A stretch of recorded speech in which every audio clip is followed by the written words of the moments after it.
Hello students and learners. Today we are going to discuss about the electrical and magnetic properties of crystalline solid. So first of all we have to discuss about the electrical properties. As students you know that the electrical properties can be broadly classified into two categories generally. Metals के बारे में हम लोग पढ़ चुके हैं कि metals crystalline solid होते हैं और उसकी इलेक्ट्रिकल प्रॉपर्टीज़ को हम लोग दो डिफरेंट ब्रॉडकास्ट में डिवाइड करते हैं। तो ये दो ब्रॉडकास्ट कौन कौन से हो सकते हैं? एक ऐसा इलेक्ट्रिकल क्राइटेरिया जिसमें इलेक्ट्रॉन के द्वारा इलेक्ट्रिकल कंडक्टिविटी होगी और एक ऐसा जिसमें आयंस के द्वारा। तो अगर वो मेटल्स में इलेक्ट्रॉन के द्वारा इलेक्ट्रिकल कंडक्टिविटी करती है तो इसे हम लोग इलेक्ट्रॉनिक कंडक्टर्स कहते हैं, और अगर आयंस के ज़रिए ऐसा करेगा इलेक्ट्रिकल कंडक्टिविटी को परफॉर्म, तब इसे हम लोग इलेक्ट्रोलाइटिक कंडक्शन कहते हैं। इस इलेक्ट्रोलाइट्स के बारे में हम लोग सॉल्यूशन चैप्टर में डिस्कस करेंगे। इस चैप्टर में हम लोग सिर्फ और सिर्फ मेटालिक कंडक्टर्स के बारे में जानने की कोशिश करेंगे। तो आप देख सकते हैं electrical properties in solid crystal. तो electrical properties in solid crystals explain करने के लिए हम लोग दो थ्योरीज़ का सहारा लेते हैं।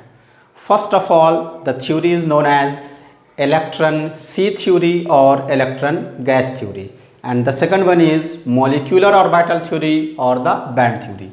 तो इसको स्टूडेंट्स हम लोग एक्सप्लेन करेंगे आइदर इलेक्ट्रॉन सी और gas theory, the second one is molecular orbital theory, और मोस्ट कॉमनली इसको हम लोग बैंड थ्योरी कहते हैं। तो पहले हम लोग जानेंगे कि इलेक्ट्रॉन सी थ्योरी क्या है। तो ये जो इलेक्ट्रॉन सी थ्योरी है, इस इलेक्ट्रॉन सी थ्योरी को मिस्टर लॉरेंस ने प्रपोज किया था 1923 में। इस थ्योरी को बतलाने से पहले उन्होंने कौन कौन से एजम्पशंस माने थे, कैसे ये थ्योरी उन्होंने प्रपोज किया। मिस्टर लॉरेंस ने ये देखा कि मेटल्स का फॉर्मेशन जब होता है तो मेटल्स में एक इम्पॉर्टेंट प्रॉपर्टी है आयनाइजेशन एंथैल्पी। तो मेटल्स जो हैं उनकी आयनाइजेशन एंथैल्पी लो होती है। फर्स्ट ऑफ ऑल इन्होंने क्या देखा? इन्होंने देखा कि metals have low ionisation enthalpy. Ionisation enthalpy कम होने का मतलब क्या हुआ स्टूडेंट्स? इसका मतलब ये हुआ कि इसके जो वैलेंस इलेक्ट्रॉन्स हैं, ये वैलेंस इलेक्ट्रॉन न्यूक्लियस के द्वारा कम फोर्स से अट्रैक्टेड हैं और कम एनर्जी लगाकर इसको बहुत आसानी के साथ रिमूव किया जा सकता है। दूसरा क्राइटेरिया इन्होंने क्या देखा? इन्होंने ये देखा कि इसमें फील्ड इलेक्ट्रॉन्स के अलावे बहुत सारे वैकेंट ऑर्बिटल्स मौजूद होते हैं। वैलेंस इलेक्ट्रॉन्स जो मौजूद हैं उसके अलावा इसमें बहुत सारे वैकेंट ऑर्बिटल्स भी मौजूद हैं। प्रेजेंस ऑफ, इन्होंने सेकंड जो एजम्पशंस में देखा वो क्या था? Presence of vacant orbitals. इसको एग्जाम्पल से आप समझें। Suppose that we take the example of lithium atomic number 3। इसको जब आप इलेक्ट्रॉनिक कन्फिग्रेशन पर अरेंज करते हैं, it is 1s2 2s1। It means कि इसके 2s में इलेक्ट्रॉन तो मौजूद है लेकिन 2p में इलेक्ट्रॉन नहीं है, 2p वैकेंट है। अब जो 2p है, इस 2p में कितने ऑर्बिटल्स होते हैं स्टूडेंट्स? तो आपको मालूम होना चाहिए s में 1 ऑर्बिटल्स होते हैं और p में 3 ऑर्बिटल्स होते हैं।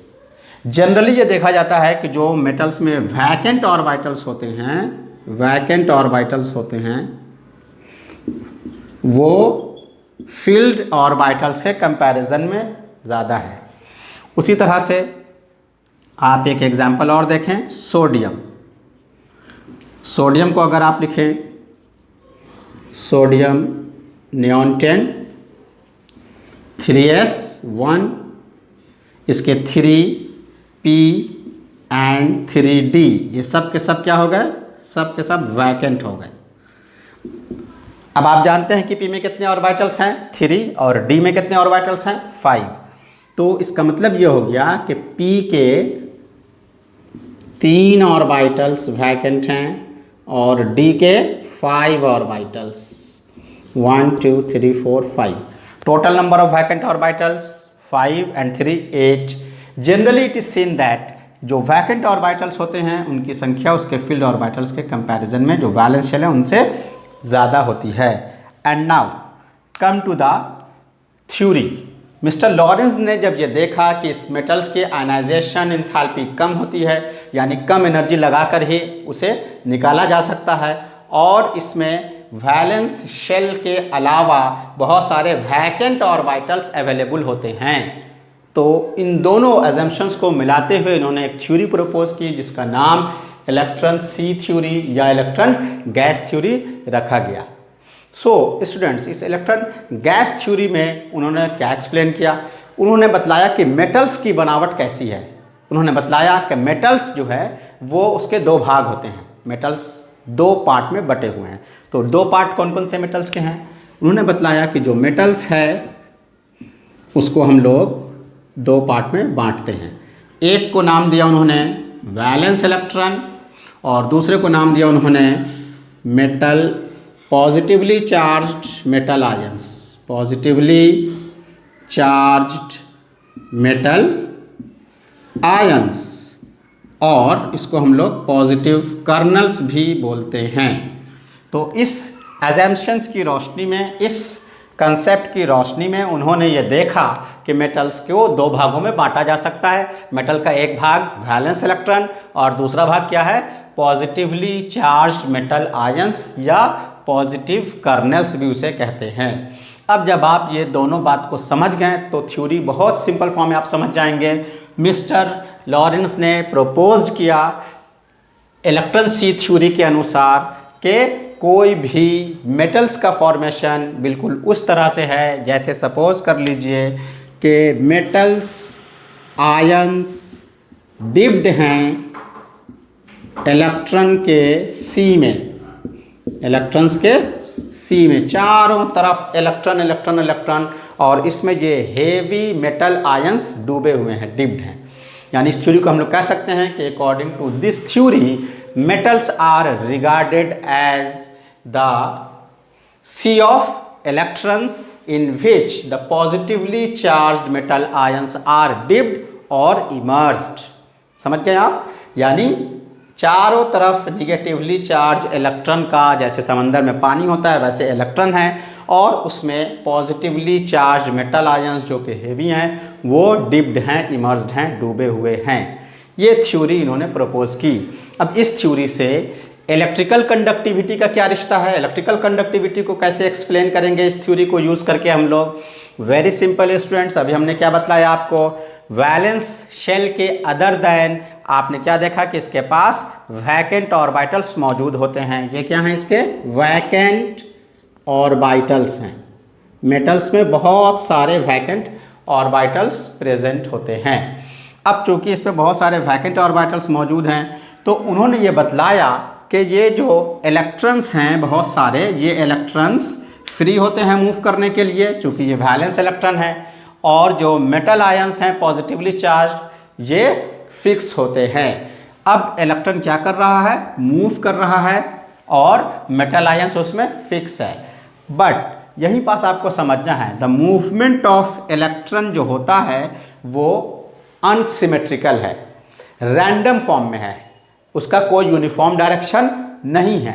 लेकिन जैसे ही हम लोग किसी मेटल आयंस को, उसको समझने के लिए एक डायग्राम भी हम लोग बनाएंगे, जैसे ही हम लोग किसी मेटल आयंस को अप्लाइड इलेक्ट्रिक फील्ड के बीच रख दें, जैसे सपोज कर लें आप like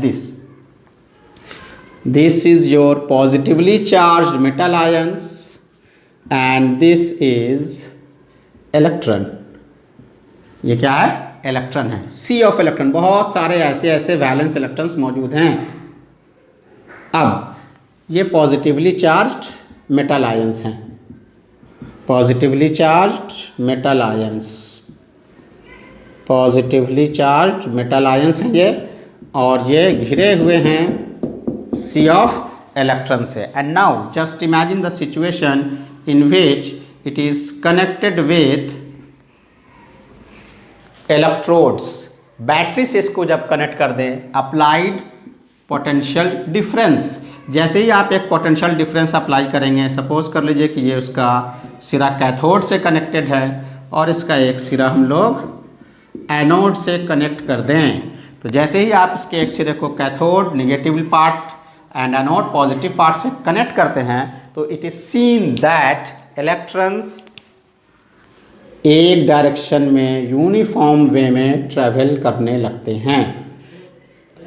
and this is the reason for the conduction of electric current, और इस तरह से उसमें इलेक्ट्रिक करंट फ्लो होने लगता है।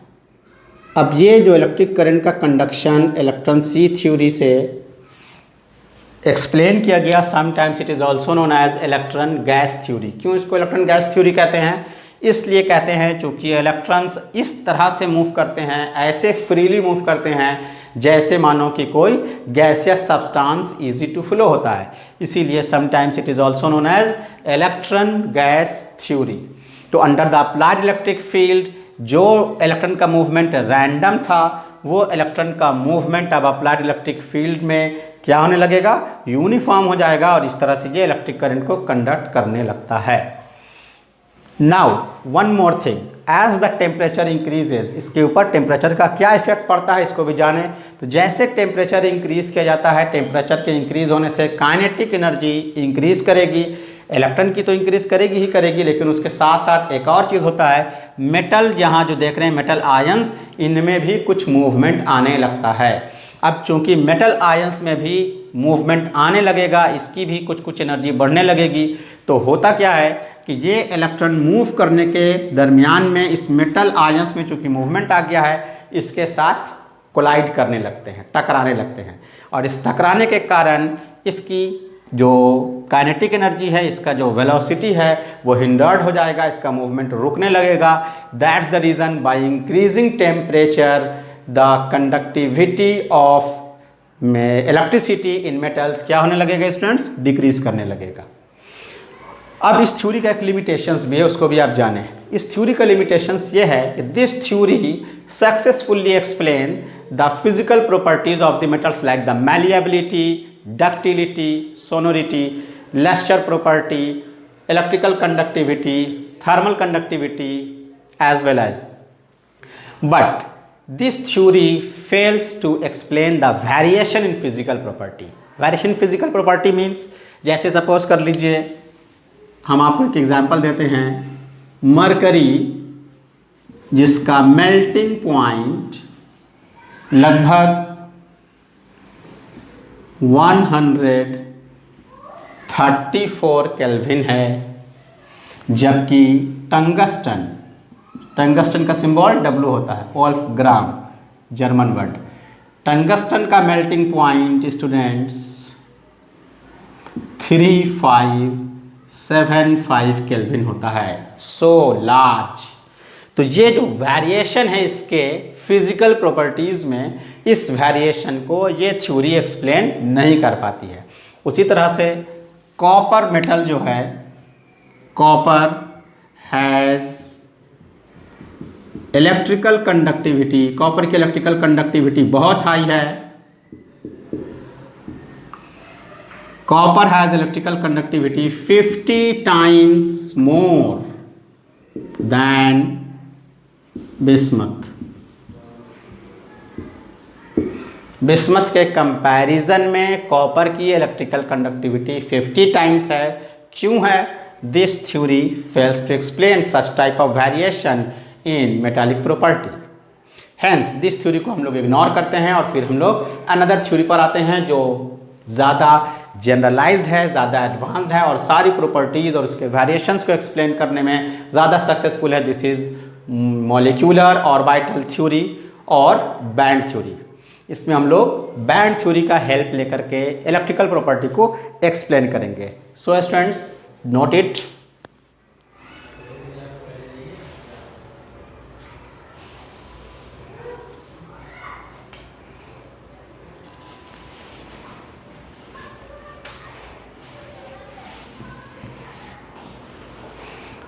सो होप स्टूडेंट्स कि आपने इसको नोट कर लिया होगा। And now come to the another theory, molecular orbital theory और the band theory.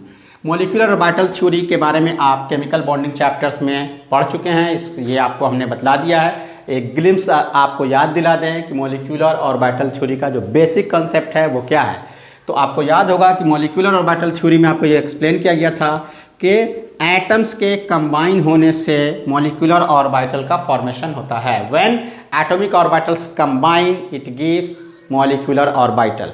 Whatever the number of atomic orbitals combines, it should give the equal number of molecular orbital। यानी अगर 2 atomic orbital combine करेगा 2 molecular orbital बनेगा, 3 atomic orbital combine करेगा 3 molecular orbital का formation होगा। जितने atomic orbitals combine करेंगे, n atomic orbitals combine करेंगे, n मॉलिक्यूलर ऑर्बिटल का फॉर्मेशन होगा। ठीक है। अब ये जो n मॉलिक्यूलर ऑर्बिटल का फॉर्मेशन हो रहा है ये किस तरह से होगा, एक छोटा सा ग्लिम्स देखें। ये मॉलिक्यूलर ऑर्बिटल को हम लोग 2 पार्ट में क्लासिफाई करते हैं। एक को हम लोग कहते हैं बॉन्डिंग मॉलिक्यूलर ऑर्बिटल और दूसरे को कहते हैं एंटी बॉन्डिंग मॉलिक्यूलर ऑर्बिटल।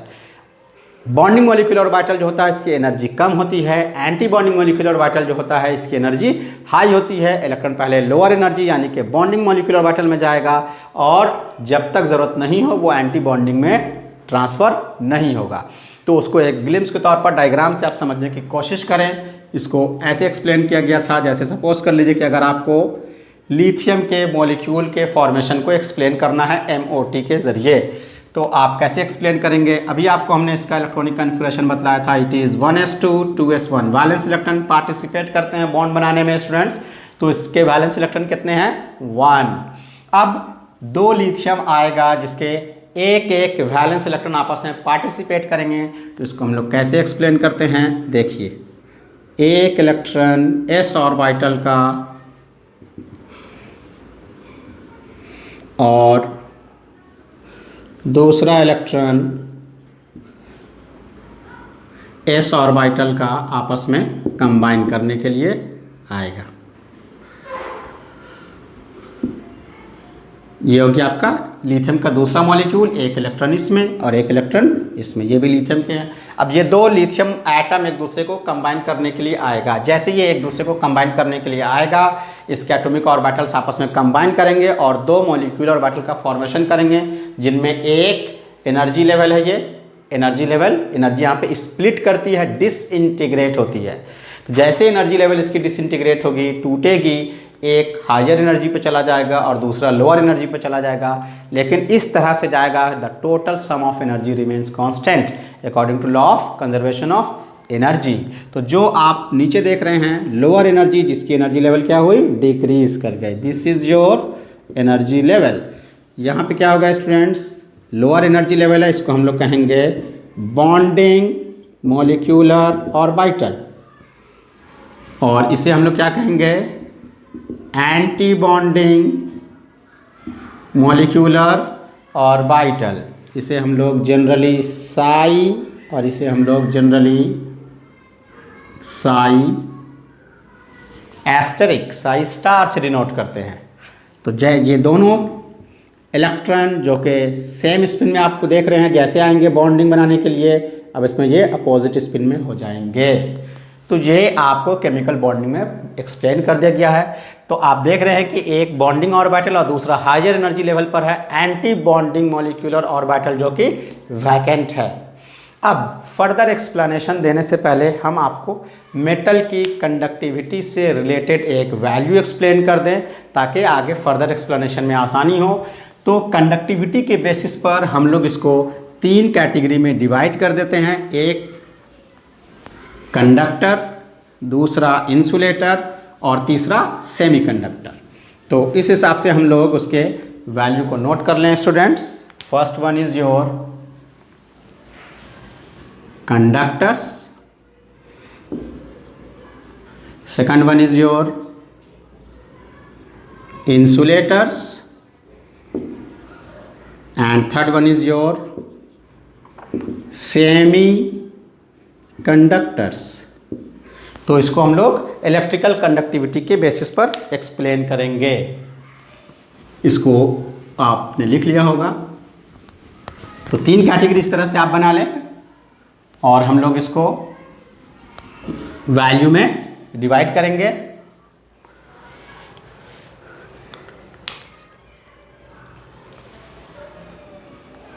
तो कंडक्टर्स जो होते हैं इनकी कंडक्टिविटी का वैल्यू 10 टू द पावर 4 से 10 टू द पावर 7 पर ओम पर मीटर होती है। इंसुलेटर्स में 10 टू द पावर -20 से 10 to the power -10 per ohm per metre. And the third one is semiconductor. इसका वैल्यू रेंज करता है कंडक्टिविटी का 10 टू द पावर -6 से 10 टू द पावर 4 पर ओम पर मीटर। अब इसको हम लोग बैंड थ्योरी से कैसे एक्सप्लेन करेंगे। तो अभी आपको हमने ये बतलाया था कि जब एटॉमिक ऑर्बिटल्स कंबाइन करते हैं तो मॉलिक्यूलर ऑर्बिटल्स का फॉर्मेशन होता है, और इस मॉलिक्यूलर ऑर्बिटल के फॉर्मेशन में एक ऑर्बिटल जो बॉन्डिंग ऑर्बिटल है वो एनर्जी में लो है, वो नीचे रहता है, और दूसरा अपर रहता है। एंड फर्दर एक चीज़ और आप भी आपको बतलाया गया था, उसमें क्या था कि वैलेंस शेल के अदर दैन बहुत सारे ऐसे शेल्स हैं मेटल्स में जो वैकेंट होते हैं। इलेक्ट्रॉन सी थ्योरी में इस बात को एक्सप्लेन किया गया था। तो अब जब उस क्राइटेरिया को हम लोग यूज़ करेंगे इसको एक्सप्लेन करने के लिए, तो इसमें बहुत सिंपल फॉर्म में ऐसा ऑर्बिटल जिसमें इलेक्ट्रॉन फील्ड है उसे हम लोग वैलेंस बैंड कहते हैं। जिसमें वैलेंस इलेक्ट्रॉन मौजूद होंगे उसे क्या कहेंगे स्टूडेंट्स? Valence band. और वो हायर लेवल का ऑर्बिटल जिसमें इलेक्ट्रॉन मौजूद नहीं है उसे हम लोग कंडक्शन बैंड कहेंगे। क्या कहेंगे? Conduction band. इसे हम लोग कंडक्शन बैंड कहेंगे। इसको बहुत अच्छे से आप समझिए, ध्यान देके। जिस ऑर्बिटल में वैलेंस इलेक्ट्रॉन्स मौजूद रहेंगे उसे हम लोग वैलेंस बैंड कहेंगे। इसमें क्या मौजूद हैं? वैलेंस इलेक्ट्रॉन्स मौजूद हैं। और इसमें जो हायर एनर्जी लेवल पर है इसमें इलेक्ट्रॉन्स मौजूद नहीं है, इसे हम लोग क्या कहेंगे? Conduction band. Okay, and now come to the points of conductors, insulators and semiconductors. तो पहला केस हम लोग लेते हैं स्टूडेंट्स कंडक्टर्स का। कंडक्टर्स के केस में क्या होता है? कंडक्टर्स के केस में valence band and conduction band एक दूसरे पर ओवरलैप करने लगते हैं। तो इस ओवरलैप करने की वजह से आप एक चीज़ और यहाँ देखें, ये जो बैंड है इन दोनों बैंड के बीच में कुछ गैपिंग देख रहे हैं आप। ये गैप, ये इन दोनों के बीच में ये जो गैपिंग है, इस गैपिंग को हम लोग जनरली एनर्जी गैप और फॉरबिडन जोन कहते हैं। क्या कहते हैं? एनर्जी गैप और फॉरबिडन जोन। इसे शॉर्टली हम लोग EG से डिनोट करते हैं, एनर्जी गैप और फॉरबिडन जोन। तो इन केस ऑफ कंडक्टर्स, पहला केस हम लोग क्या लेंगे students? Case 1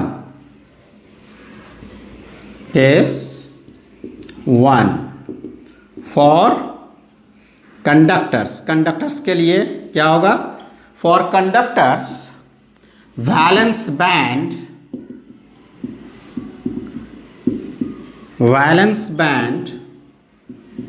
overlaps with conduction band. Valence band conduction band के साथ क्या करने लगेगा? ओवरलैप करने लगेगा। जब ये ओवरलैप करेगा तो इसमें जो बहुत सारे इलेक्ट्रॉन्स अवेलेबल हैं, बहुत सारे इलेक्ट्रॉन्स इसमें मौजूद हैं स्टूडेंट्स, ये सारे के सारे इलेक्ट्रॉन्स ओवरलैप क्योंकि करने लगेगा, तो ओवरलैप होने की वजह से आसानी के साथ इलेक्ट्रॉन्स वैलेंस बैंड से कंडक्शन बैंड में क्या कर सकेंगे? मूव कर सकेंगे। And this is the reason that metals or the conductors conduct electricity either in solid state or in molten state at the present temperature। इनको अलग से एनर्जी देने की ज़रूरत नहीं है क्योंकि इनके बीच में कोई एनर्जी गैप बचता ही नहीं है। ये ओवरलैप करते हैं और ऐसे बिहेव करते हैं जैसे कि बिल्कुल same to same solid crystals हों। इलेक्ट्रॉन आसानी के साथ वैलेंस बैंड से मूव करते करते कंडक्शन बैंड में चला जाता है, easy to follow. That's the reason. Overlap जब ये करेगा तो ये कंडक्टर्स का कंडीशन हो जाएगा और ये आसानी के साथ इलेक्ट्रिकल कंडक्टिविटी को शो करने लगेंगे। Second case for insulators. लेकिन इंसुलेटर्स के केस में क्या होगा स्टूडेंट्स? इंसुलेटर के केस में ये जो आपका कंडक्शन बैंड है और सेकंड वन आपका क्या है, जो नीचे है उसे वैलेंस बैंड कहेंगे क्योंकि इसमें वैलेंस इलेक्ट्रॉन्स इसी में आते हैं। तो ये जो आपका वैलेंस बैंड है, इन दोनों के बीच की एनर्जी गैप क्या होती है? Very large. एनर्जी गैप बढ़ जाती है। The energy gap between the valence band and the conduction band is so large that the electrons from valence band is not in a position to jump from valence band to conduction band.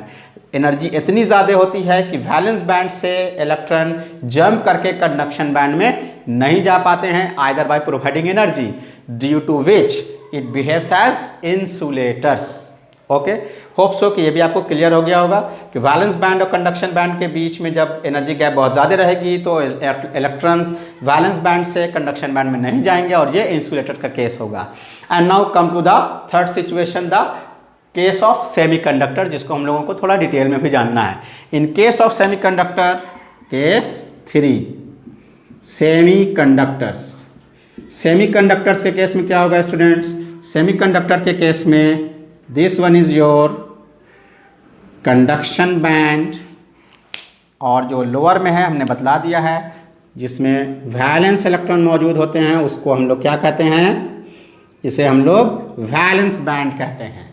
और जो vacant रहता है orbitals metals में, वो higher energy level पर है, उसे हम लोग कंडक्शन बैंड कहते हैं।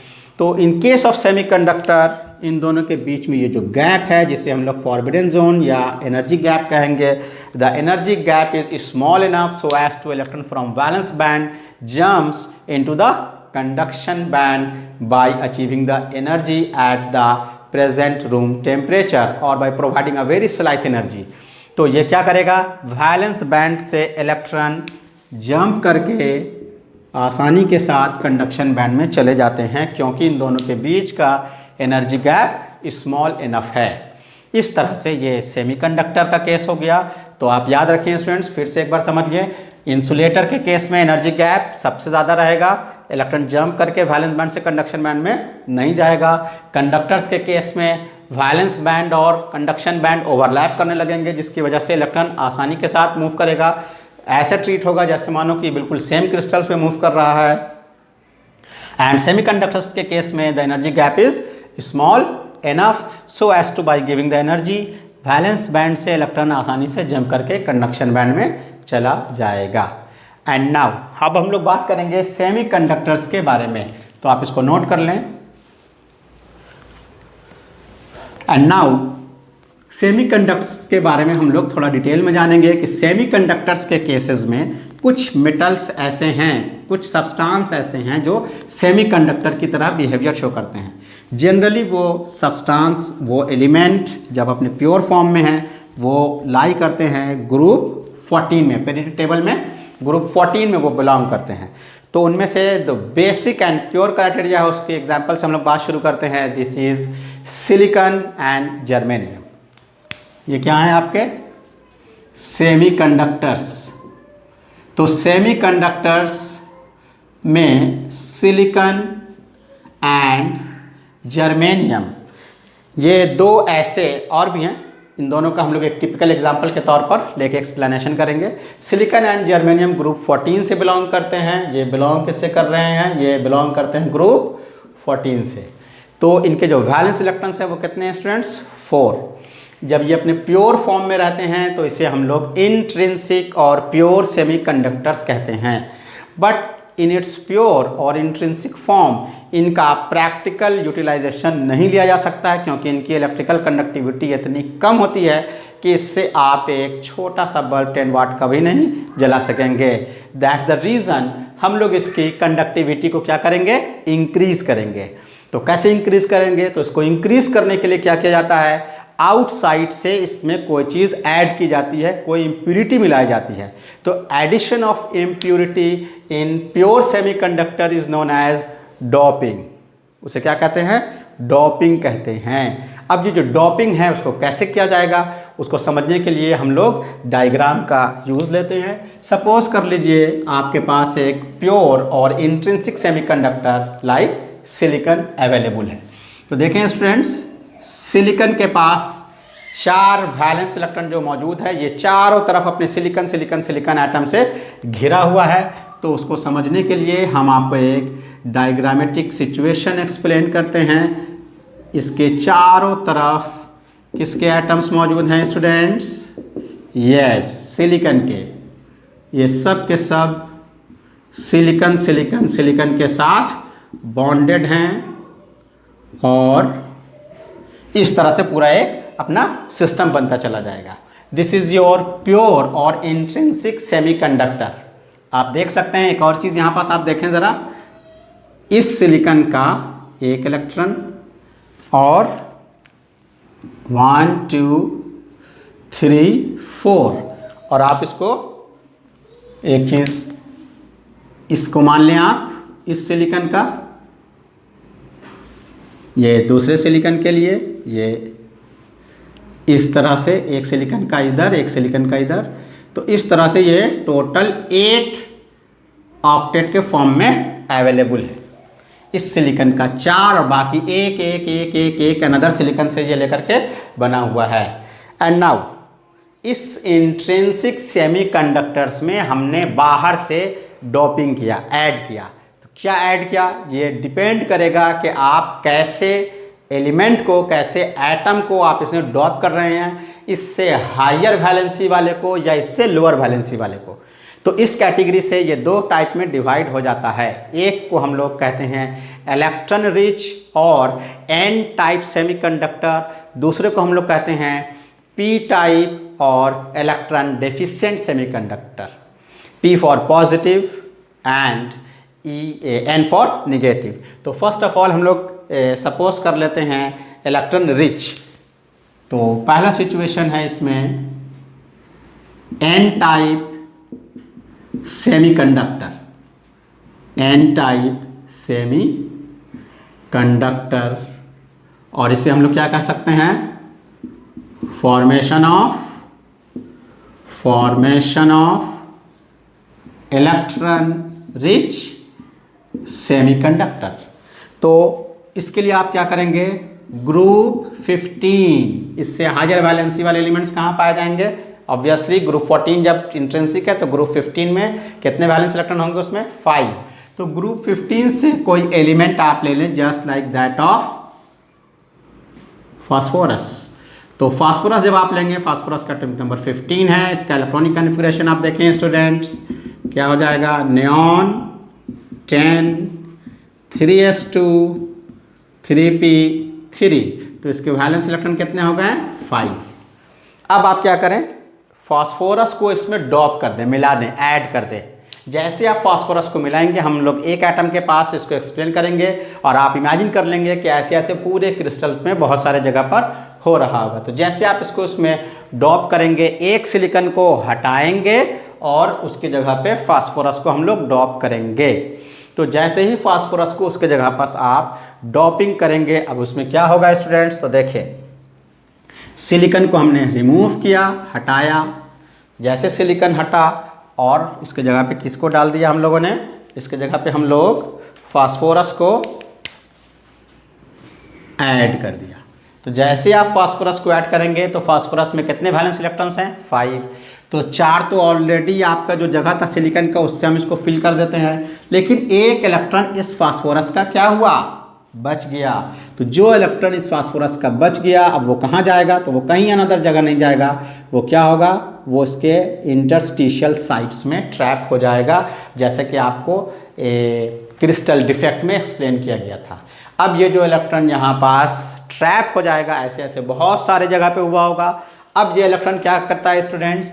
ये इलेक्ट्रॉन इस फास्फोरस के चारों तरफ ऐसे मूव करता है जैसे न्यूक्लियस के चारों तरफ कोई इलेक्ट्रॉन मूव कर रहा हो। phosphorus behaves as a nucleus and electron revolve around this phosphorus atom.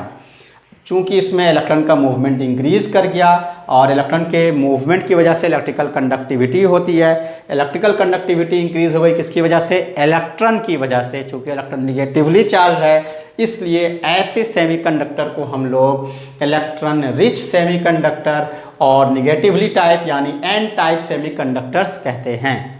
Hope so कि आप इसे समझ गए होंगे। Very simple.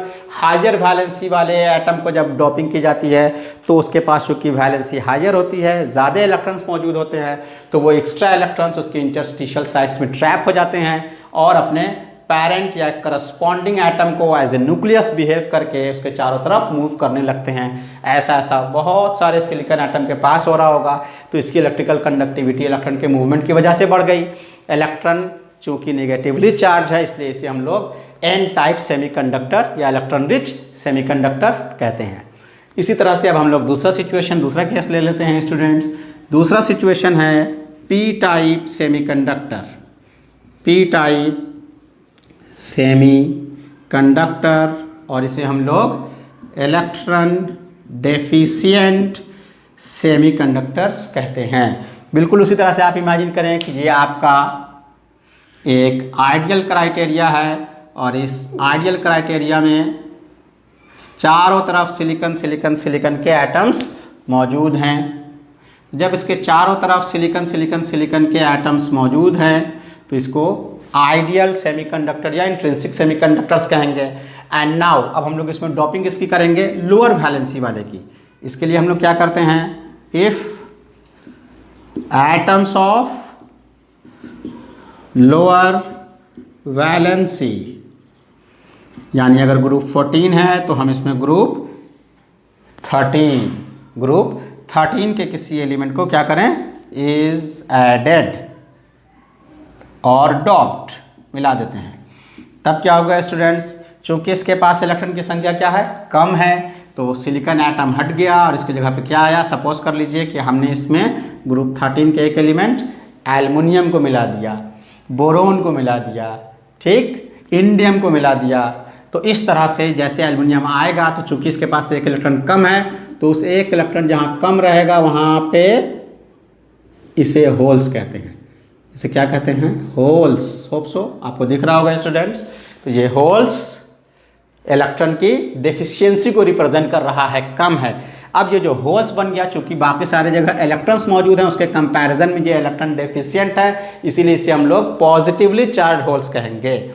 एंड एक नेचर है एटम का या केमिकल बॉन्डिंग में भी, वो नेचर क्या है? वो अपने एडजेसेंट पोजीशन पर इलेक्ट्रॉन की डेफिशिएंसी को फुलफिल करता है। तो अब क्या होगा स्टूडेंट्स? अब यहाँ पास ये इसके एडजेसेंट पोजीशन के जो इलेक्ट्रॉन्स हैं वो इसको फिल करने के लिए मूव करेंगे। तो इलेक्ट्रॉन यहाँ चला जाएगा और यहाँ पास होल्स का फॉर्मेशन हो जाएगा और इसको फुलफिल करने के लिए इसका करस्पॉन्डिंग इधर चला जाएगा। उसी तरह से सब एक दूसरे के पोजीशन को क्या करने लगेंगे? फुलफिल करने लगेंगे। तो अगेन एक मोशन शुरू हो गया। वो मोशन इलेक्ट्रॉन ही का हो रहा है but due to holes, positively charge holes. That's the reason it is known as P type positive type semiconductor और electron deficient semiconductors. Hope so students ये बहुत सिंपल फॉर्म में थ्योरी को आप समझ गए होंगे। अब इससे रिगार्डिंग एक बात और आपको बता दें कि ग्रुप 14 का बड़ा इंपॉर्टेंस है इसमें। तो ग्रुप 14 से अगर हायर वैलेंसी अगर आपने डॉप कर दिया तो वो हो जाएगा एन टाइप और ग्रुप 14 से लोअर वैलेंसी तो वो क्या हो जाएगा? P type. बट आप क्वेश्चंस में देखें इट नीड नॉट नेसेसरी कि ग्रुप 14 एक डिमार्केशन लाइन है, ऐसा नहीं है।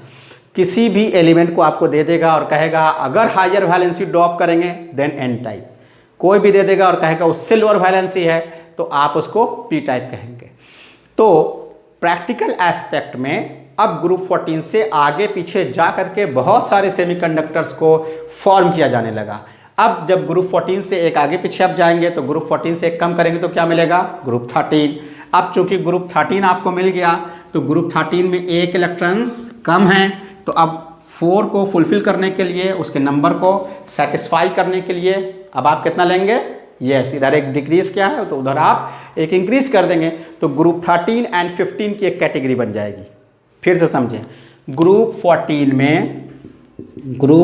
में वैलेंस इलेक्ट्रॉन 4 हैं। अब इसी कैटेगरी को डिमार्केशन लाइन बना करके बहुत सारे प्रैक्टिकल एस्पेक्ट के लिए डिफरेंट सेमीकंडक्टर्स फॉर्म किए जाने लगे। तो इस आधार पर इसको दो फॉर्म में हम लोग क्रिएट करते हैं। एक कम्बिनेशन लेंगे हम लोग, कम्बिनेशन। तो उस कम्बिनेशन का क्राइटेरिया क्या हुआ, एक कम्बिनेशन ये हो सकता है कि ग्रुप 14 से एक कम लिया तो ग्रुप 13, तो चूंकि आपने एक कम कर दिया तो अब एक ज़्यादा का लेंगे, तो ग्रुप 13 और ग्रुप 15 का कम्बिनेशन होगा। इसके वैलेंस इलेक्ट्रॉन 3 होंगे और इसके वैलेंस इलेक्ट्रॉन 5, टोटल 8, 4 के कैटेगरी के हिसाब से।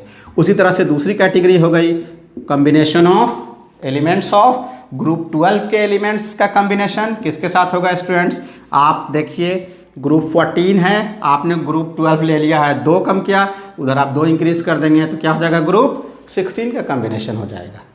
होप सो कि आप इसको समझ गए होंगे। अब इन दोनों से रिगार्डिंग हम लोग सिंपल फॉर्म में उसके एग्जाम्पल्स लिख लेते हैं। तो ग्रुप 13 और ग्रुप 15 के एग्जाम्पल लिख लें, इंडियम एंड एंटीमनी, इन दोनों के कम्बिनेशन से। तो आप जान रहे हैं कि इंडियम कहाँ से है स्टूडेंट्स, ग्रुप 13 से है, और एसबी कहाँ से है, तो वो ग्रुप 15 से है। उसी तरह से एल्युमिनियम फॉस्फाइड, एक ग्रुप 13 एक ग्रुप 15, इसको आपको याद भी रखना है और कंसेप्चुअली आपको इसको समझना भी है। उसी तरह से गैलियम आर्सेनाइड।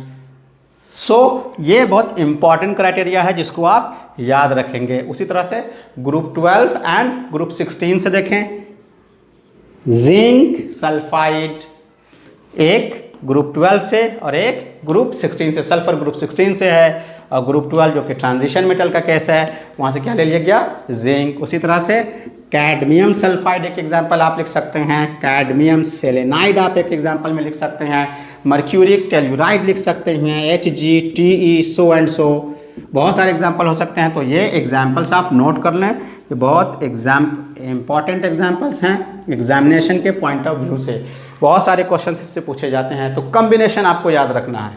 होप सो कि आप इसको समझ गए होंगे। तो आप इसे जल्दी से नोट कर लें। एक चीज़ और इसमें हम आपको एक्सप्लेन कर दें, इसके अलावे बहुत सारे ट्रांजिशन मेटल्स के ऑक्साइड ऐसे हैं जिनके अंदर ये इलेक्ट्रिकल प्रॉपर्टी आती है। तो आप इसे नोट कर लें। तो उसके एग्जाम्पल को भी हम लिखते हैं,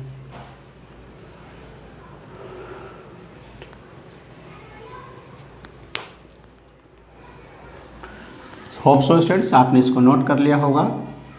एंड नाउ अभी हम आपको बतला रहे हैं कि ट्रांजिशन मेटल्स के भी बहुत सारे ऐसे कंपाउंड हैं जो electrical behaviour, electrical property show करते हैं। तो कौन कौन से ट्रांजिशन एलिमेंट्स हैं जिनके कंपाउंड्स ये बिहेवियर शो करते हैं, तो mostly oxides of titanium oxide, chromium dioxide, rhenium oxide. तो ट्रांजिशन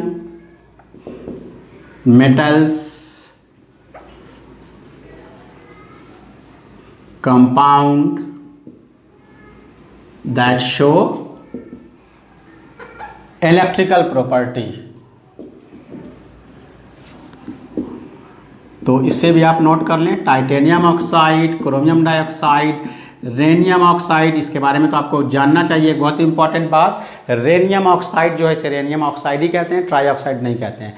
रेनियम ऑक्साइड जो है ये दिखने में भी कॉपर की तरह और इलेक्ट्रिकल कंडक्टिविटी में भी कॉपर की तरह, और ये रेनियम ऑक्साइड, और इस तरह से इधर से भी एक और आपको बतला दें, गैलियम आर्सेनाइड, इन सब तरह के जो सेमीकंडक्टर डिवाइसेस का जब फॉर्मेशन हुआ तो इन सब सेमीकंडक्टर डिवाइसेस ने सेमीकंडक्टर की दुनिया में एक रेवोल्यूशन ला दिया, एक नए तरह के सिनेरियो पर इलेक्ट्रॉनिक्स की दुनिया को ला दिया, और इलेक्ट्रॉनिक्स के सामान को बहुत फास्ट कैलकुलेशन के तौर पर सुपर फास्ट कंप्यूटर्स में, साइंटिफिक कैलकुलेटर्स में, गैजेट्स में, साइंटिफिक के इक्विपमेंट्स में यूज़ किया जाने लगा। तो इसके बारे में आप जानें कि रेनियम ऑक्साइड जो है ये like copper in physical appearance, अगर आपके सामने ये रख दिया जाए तो आप पहचान नहीं सकेंगे कि ये कॉपर है या रेनियम ऑक्साइड है। फिजिकल अपीयरेंस बिल्कुल कॉपर की तरह है और इलेक्ट्रिकल कंडक्टिविटी में भी कॉपर की तरह है। तो like copper in physical appearance and in electrical conductivity. Electrical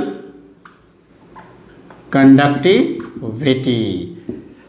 तो ये स्टूडेंट्स इलेक्ट्रिकल प्रॉपर्टी से रिगार्डिंग बेसिक इन्फॉर्मेशंस हैं, इसको आप बहुत अच्छे से याद रखेंगे। एग्जामिनेशन में इससे बहुत क्वेश्चंस पूछे जाते हैं, तो आप इसके नोट कर लें। And now we have to discuss about the magnetic properties of the substances or the crystalline solid. तो आप इसे जल्दी नोट कर लें।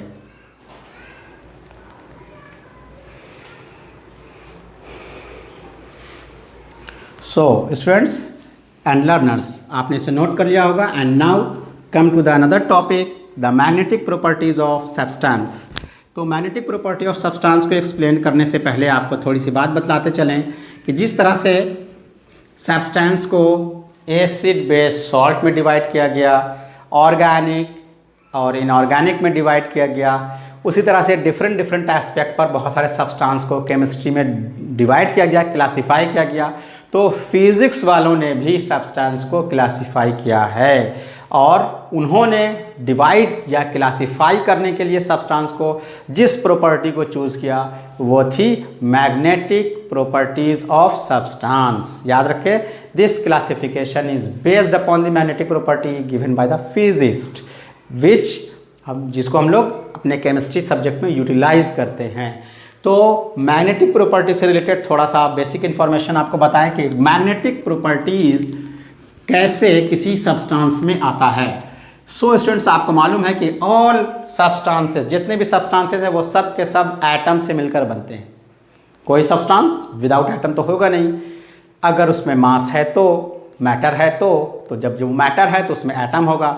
अब अगर उसमें एटम है तो एटम के कंस्टिट्यूएंट्स के बारे में आप एटॉमिक स्ट्रक्चर में पढ़ चुके हैं, जानते हैं कि उसमें इलेक्ट्रॉन होता है जो न्यूक्लियस के चारों तरफ रिवॉल्व करता है। एंड इलेक्ट्रॉन्स की एक और प्रॉपर्टी है कि इलेक्ट्रॉन जैसे न्यूक्लियस के चारों तरफ मूव करता है वैसे अपने स्पिन पर भी रोटेट करता है, अपने ओन एक्सिस पर, जैसे कि अर्थ। यानी इसको आप ऐसे सपोज करें, suppose that this is your nucleus and electron revolves around this nucleus. This is known as orbital motion of electron.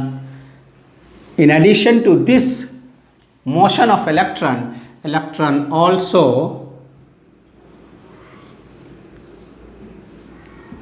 moves on its spin, लट्टू की तरह, अर्थ के एक्सिस की तरह, बिल्कुल इस तरह से अपने एक्सिस पर भी वो मूव करेगा और चारों तरफ भी मूव करेगा।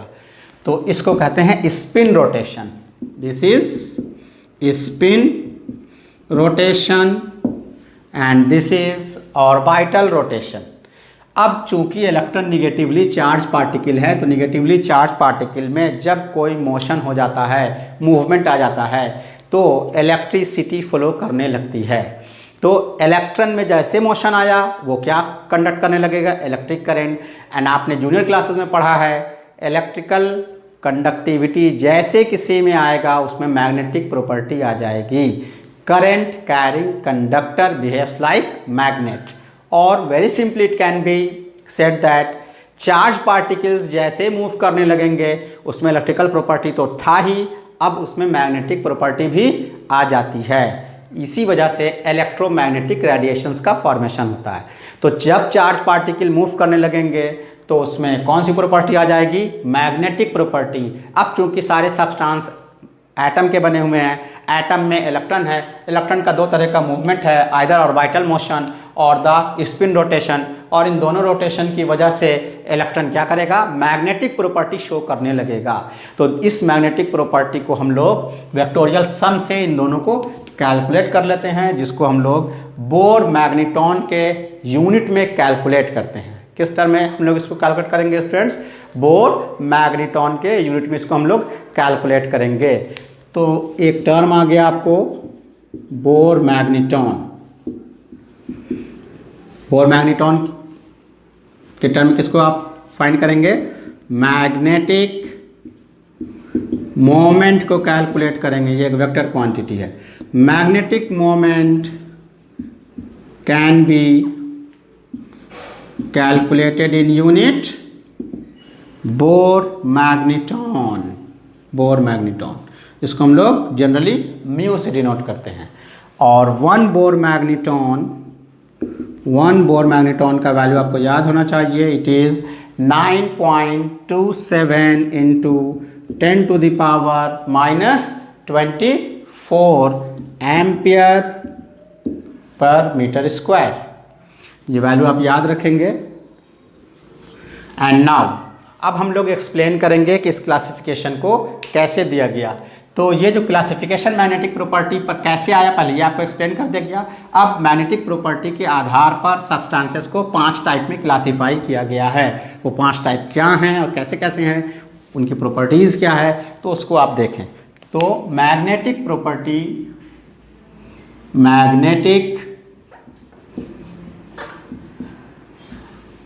प्रॉपर्टीज़ के आधार पर सब्सटेंसेस को बांटा गया।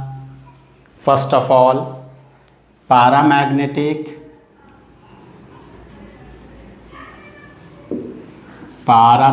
Substance, diamagnetic substance, ferromagnetic substance,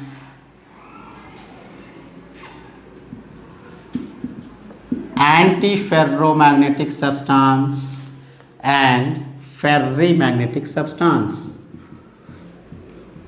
ferrimagnetic substance, ये 5 कैटेगरी में सब्सटेंस को क्लासिफाई किया गया। अब हम लोग सिंपल फॉर्म में इनकी प्रॉपर्टीज़ और इसके एग्जांपल्स को जानने की कोशिश करेंगे। तो पैरामैग्नेटिक सब्सटेंस कैसे आइडेंटिफाई करेंगे, क्या होता है। Basic criteria to know about the paramagnetic substance क्या है स्टूडेंट्स। ऐसे सब्सटेंस, ऐसे एलिमेंट्स, ऐसे सॉलिड जिनमें अनपेयर्ड इलेक्ट्रॉन मौजूद रहेगा। अनपेयर्ड इलेक्ट्रॉन, अगर उनमें अनपेयर्ड इलेक्ट्रॉन मौजूद रहेगा तो वो पैरामैग्नेटिक सब्सटेंस होंगे। तो पैरामैग्नेटिक सब्सटेंस क्या हो गया, it is due to presence of unpaired electron। diamagnetic substance due to presence of paired electrons। इसमें इलेक्ट्रॉन पेयर में पाए जाएंगे, इसमें इलेक्ट्रॉन्स अनपेयर्ड होंगे। सेकंड क्राइटेरिया, कंपैरेटिव स्टडी करेंगे, आपको आसानी से बात समझ में आएगी। दूसरा क्राइटेरिया देखें, ये वीकली मैग्नेटाइज्ड होगा in the same direction of magnetic field. Weekly magnetised in the same direction of magnetic field. ये भी वीकली अट्रैक्टेड होगा but in opposite direction of magnetic field. Weekly magnetised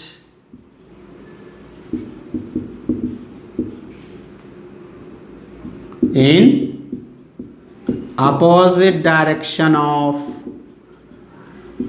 magnetic field. इसीलिए हम लोग sometimes ये कहते हैं कि ये मैग्नेटिक फील्ड में रिपेल्ड होता है। जब आप इस सब्सटेंस के पास मैग्नेट लेके आएंगे तो वो सब्सटेंस मैग्नेट से दूर जाएगा, मैग्नेटिक फील्ड से दूर हटेगा। इसलिए हम लोग जनरली इसको क्या कह देते हैं, it is repelled in magnetic field, जबकि ये क्या होगा, अट्रैक्टेड। ये दोनों टेम्पोररी इफेक्ट है। Means in the absence of magnetic field substance neither show magnetic behaviour neither show diamagnetic. यानी मैग्नेटिक फील्ड के एब्सेंस में सब्सटेंस पैरामैग्नेटिक बिहेवियर नहीं शो करेगा और ना डायमैग्नेटिक बिहेवियर शो करेगा। तो ये टेम्पोररी इफेक्ट है। ये क्या है, टेम्पोररी है, टेम्पोररी, ये भी टेम्पोररी इफेक्ट है। यानी एब्सेंस ऑफ मैग्नेटिक फील्ड में ये बिहेवियर नहीं शो करेगा, एब्सेंस ऑफ मैग्नेटिक फील्ड में ये बिहेवियर शो नहीं करेगा।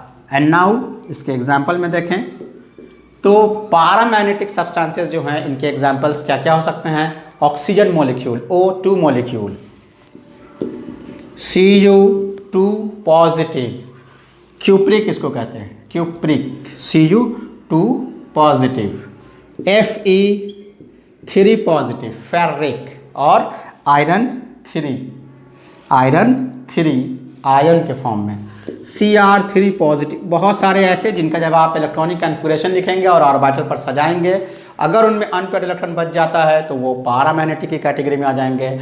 उसी तरह से अब आप आए डायामैग्नेटिक के एग्जाम्पल क्या क्या है स्टूडेंट्स? डायामैग्नेटिक में बहुत सिंपल एग्जाम्पल है, कॉमन यूज़ होने वाला सब्सटेंस वाटर डायामैग्नेटिक है। जब आप इसको एक एक्सपेरिमेंट फॉर्म में आप करके देख सकते हैं कि नल से टैप वाटर है, एक जेंटल पानी की धारा आप उसमें से लाएं, जब उसमें से एक जेंटल पानी की धारा जब आप उसमें से लेकर आएंगे स्टूडेंट, एक जेंटल वाटर की धारा सपोज कर लीजिए गिर रही है, हवा उसको मूव ना कर सके।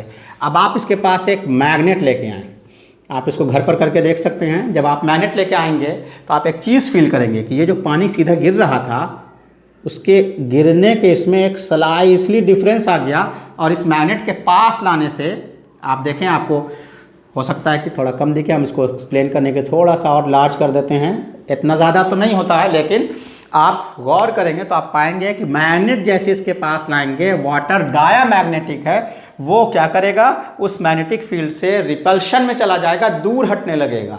तो ये क्राइटेरिया आप चेक करके भी देख सकते हैं। वेरी सिंपल एग्जांपल, वाटर तो आपको याद रहेगा। And now second example, NaCl and benzene, ये सब डायामैग्नेटिक हैं। तो ये दोनों बिल्कुल सिंपल फॉर्म में कंपैरेटिवली आप समझ गए। अब आते हैं हम लोग बात करते हैं फेर्रोमैग्नेटिक सब्सटेंस की। फेर्रोमैग्नेटिक सब्सटेंस ही को कॉमन पर्सन, कॉमन आदमी मैग्नेट समझता है। उसको मालूम है भाई मैग्नेट क्या है, तो भाई यही है। लेकिन नहीं, मैग्नेटिक प्रॉपर्टीज़ के बेसिस पर 5 क्लासिफिकेशन होते हैं। तो फेर्रोमैग्नेटिक सब्सटेंसेस क्या हैं? फेर्रोमैग्नेटिक ऐसे सब्सटेंसेस हैं जिनमें permanent magnetic domains same direction में अलाइंस रहते हैं। It is due to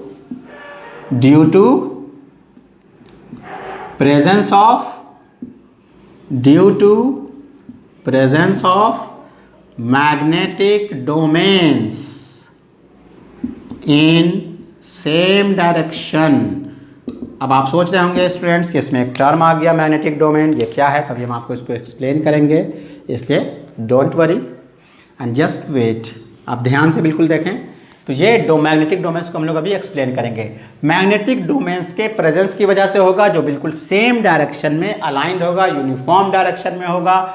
and इसकी जो प्रॉपर्टी है, मैग्नेटिक प्रॉपर्टी, वो काफ़ी स्ट्रॉन्ग होती है एंड परमानेंट होती है। मीन्स अगर आप मैग्नेटिक फील्ड अप्लाइड जो किया है उसको हटा भी दें, तब भी ये अपना मैग्नेटिक बिहेवियर शो करता रहेगा। इसमें कौन कौन से सब्सटेंस आते हैं? आयरन, निकेल, कोबाल्ट, गैडोलीनियम, ये भी एक मेटल है, गैडोलीनियम, CrO2 के बारे में एक चीज़ और जानें आप, इसका बहुत कॉमन यूज़ होता रहता है और आपको मालूम नहीं होता है कि वो CrO2 है।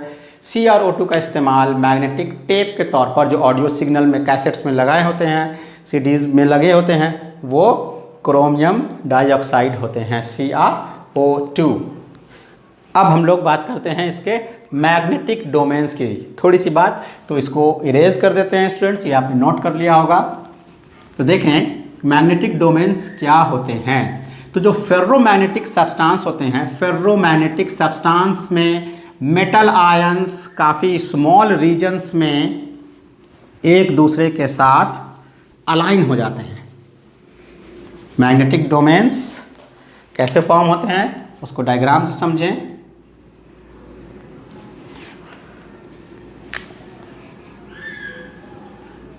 एक आयरन पीस है और एक मैग्नेट है, ताकि आपको दोनों में कंपैरेटिवली डिफरेंसेस भी समझ में आ जाए। तो सपोज कर लें कि ये एक आयरन पीस, जिसके डिफरेंट जो आप छोटे छोटे टुकड़े देख रहे हैं, यही डोमेन्स कहलाते हैं। Domains are small regions of metal ions which come closer to each other. If it is in same direction, then it will constitute magnetic domains, and if the direction is randomly distributed, non-uniform, then it is a iron piece. ये iron piece हो जाएगा।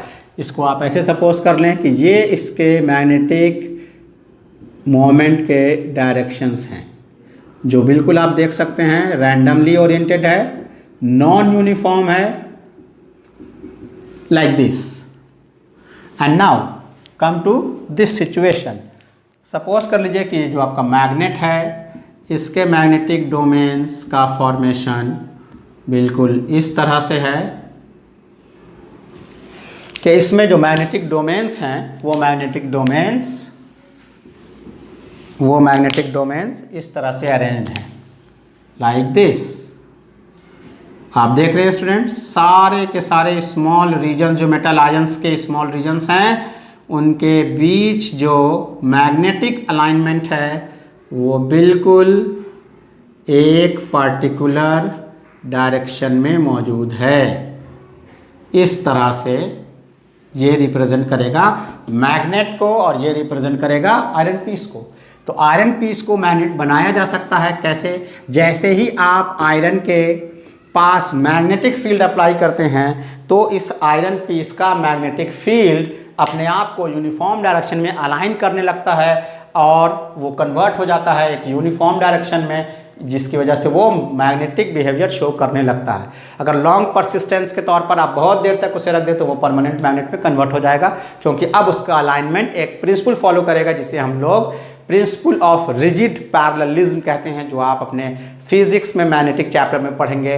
लेकिन थोड़ी सी बात सिर्फ ये बतला दें, according to concept of rigid parallelism, इसका मतलब ये होता है कि सारे के सारे मैग्नेटिक डोमेन्स एक पर सब का सब फोर्स लगा के उसको यूनिफॉर्म डायरेक्शन में, एक ही डायरेक्शन में बनाए रखेगा।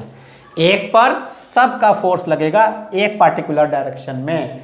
इस तरह से एक के ऊपर किसी पार्टिकुलर डायरेक्शन में बने रहने के लिए मैक्सिमम अमाउंट ऑफ फोर्स लगता है, जिसकी वजह से ये चाह करके भी अपने यूनिफॉर्म डायरेक्शन को चेंज नहीं कर पाता, क्योंकि सब मिल के उसको उस डायरेक्शन में अरेंज करने की कोशिश में लगे रहते हैं, जबकि इसमें सब खुद ही डिफरेंट डायरेक्शंस में है, इसलिए उनका जो रिजल्टेंट फोर्स होता है वो वर्कआउट नहीं कर पाता है। तो अब आप समझ गए होंगे कि मैग्नेटिक डोमेन्स क्या है। Anti ferro and ferri is very simple concept. तो एंटी फेरो सब्सटेंस में आप देखें स्टूडेंट्स कि जो एंटी फेरो है इसमें क्या होगा, मैग्नेटिक डोमेन्स जो आपको बताया गया यूनिफॉर्म, उसको समझाने के लिए एक चीज़ और बतला दें तो बहुत सिंपल फॉर्म में समझ में आ जाएगा। हमने आपको ये बतलाया कि मैग्नेटिक मोमेंट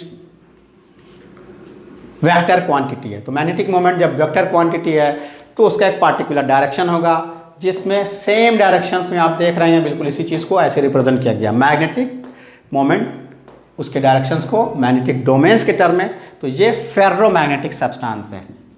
ये कौन सा सब्सटेंस है student? Ferromagnetic.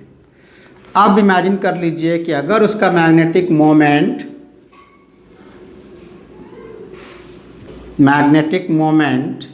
Equal but opposite in number हो जाए, equal but opposite in number, up down up and down, दोनों के दोनों सब के सब एक दूसरे को क्या कर देते हैं, कैंसिल कर देते हैं, so that the resultant magnetic moment क्या हो जाएगा, तो रिजल्टेंट मैग्नेटिक मोमेंट इसका जीरो हो जाएगा। ये एंटी फेरो मैग्नेटिक सब्सटेंस की प्रॉपर्टी है। तो एंटी फेरो मैग्नेटिक सब्सटेंस जो है स्टूडेंट्स, इसके एग्जांपल्स क्या होंगे? इसके एग्जांपल हैं manganese oxide and vanadium trioxide. Very simple. Antiferromagnetic substance is formed due to equal but opposite in magnetic moment, due to which they cancel each other, so that the resultant magnetic moment क्या हो जाएगा उसका zero. यानी हम ये कह सकते हैं कि इसका बिहेवियर बिल्कुल वैसा ही है जैसे कि डायामैग्नेटिक का है। And now come to the last criteria, the ferrimagnetic substances. Ferrimagnetic substances में क्या होगा स्टूडेंट्स कि इसके जो मैग्नेटिक मोमेंट होते हैं वो अपोजिट तो होते हैं but unequal in number. Unequal in number होने की वजह से इसमें क्या होते हैं, कुछ मैग्नेटिक मोमेंट कैंसिल नहीं होते हैं और वो बच जाते हैं, जैसे up and down, up and down. तो ये ऊपर नीचे हैं, डिफरेंट डायरेक्शन में है, अपोजिट डायरेक्शन में है, अपोजिट डायरेक्शन में तो हैं but not in equal number. जैसे ये दोनों कैंसिल हो जाएगा, ये दोनों कैंसिल हो जाएगा, लेकिन ये म्यू आर रिजल्टेंट के फॉर्म में क्या होगा, ये बच जाएगा। इसलिए इसमें कुछ ना कुछ मैग्नेटिक प्रॉपर्टी रहेगी। हम ये कह सकते हैं कि इसका बिहेवियर उस तरह से होता है जैसे कि कोई पारा मैग्नेटिक सब्सटेंस हो, वीकली अट्रैक्टेड होता है। और इसके साथ इसके जो फेरी मैग्नेटिक सब्सटेंसेस हैं स्टूडेंट्स, इसके examples Fe3O4, Fe3O4 oxide, iron oxide है, फेरिक ऑक्साइड इसको हम लोग कहते हैं। और एक जनरल फार्मूला आपको हम बतला देते हैं, MnFe2O4, M stands for either zinc, magnesium और कॉपर। इसे हम लोग फेराइट्स बोलते हैं, फेराइट्स। तो metallic ferrites behaves as ferri magnetic substances. Hope so students कि आप इसको बहुत सिंपल फॉर्म में समझ गए होंगे। एक चीज़ और अब आप इसके बारे में समझ लें, एक टर्म है जो आपने बहुत बार सुना होगा, उसको हम ज़रा सा एक्सप्लेन कर दें। Curie temperature, it is not involve in your syllabus but for competitive examination purpose you have to know about the Curie temperature। Curie temperature क्या होता है स्टूडेंट्स? Very simple. ये जो तीन टाइप आप देख रहे हैं, ferro, anti ferro and ferry, not पारा एंड नॉट डाया, सिर्फ ferro, anti ferro and ferry के बारे में आप समझें। तो ferro, anti ferro and ferri magnetic substances को समटाइम्स जब हीट किया जाता है तो एक पार्टिकुलर टेम्परेचर पर जाते जाते वो कन्वर्ट हो जाता है पारा मैग्नेटिक सब्सटेंस में। When ferro, anti ferro and ferri magnetic substances upon heating at a particular temperature it converts into paramagnetic substance, and at that temperature it is known as Curie temperature। जिस temperature पर कोई भी ferro, anti ferro और ferry magnetic substance पारामैग्नेटिक substance में convert हो जाए students, उसे क्या कहेंगे? उस टेम्परेचर को क्यूरी टेम्परेचर कहते हैं। बात समझ गए? डिफरेंट सब्सटेंस के क्यूरी टेम्परेचर्स अलग अलग होते हैं। जैसे एक एग्जांपल के तौर पर आपको बता दें, Fe3O4 जो आप यहाँ एग्जांपल के तौर पर देख रहे हैं, Fe3O4 इसका क्यूरी टेम्परेचर कितना होता है स्टूडेंट्स? इसका क्यूरी टेम्परेचर है 850 केल्विन। और V2O3 जो आप देख रहे हैं इसका Curie temperature sometimes written as TC, subscript में C। It is not critical temperature, it is Curie temperature. तो इसे हम लोग क्यूरी टेम्परेचर से कितना है स्टूडेंट? 750 केल्विन। इसका मतलब ये हुआ कि वैनेडियम ट्राइऑक्साइड 750 केल्विन पर, वैनेडियम ट्राइऑक्साइड क्या था? एंटी फेर्रो था, ये पारामैग्नेटिक में कन्वर्ट हो जाएगा। उसी तरह से Fe3O4 क्या था? फेर्री मैग्नेटिक था, 850 केल्विन टेम्परेचर पर ये किस में कन्वर्ट हो जाएगा? पारामैग्नेटिक में कन्वर्ट हो जाएगा। तो Curie temperature is that temperature at which the ferro, anti ferro and ferri magnetic substances are converted into paramagnetic substances. So these are the conclusion about the electrical and the magnetic property of these substances regarding the crystalline solid। तो hope so students कि आप इसको बहुत आसानी के साथ समझ गए होंगे। आप इससे रिगार्डिंग क्वेश्चंस जो आपको सेंड किए जाएंगे उसको ज़रूर सॉल्व करें और उसके रिस्पॉन्स को सेंड करें। एंड अब तक जिन लोगों ने इस चैनल को सब्सक्राइब नहीं किया है, न्यू अपडेट्स पाने के लिए और ये क्वेश्चंस के सॉल्यूशंस के लिए आप इसको ज़रूर सब्सक्राइब करें। नेक्स्ट क्लास में फिर हम लोग इस पर आगे चर्चा करेंगे students. Till then good bye.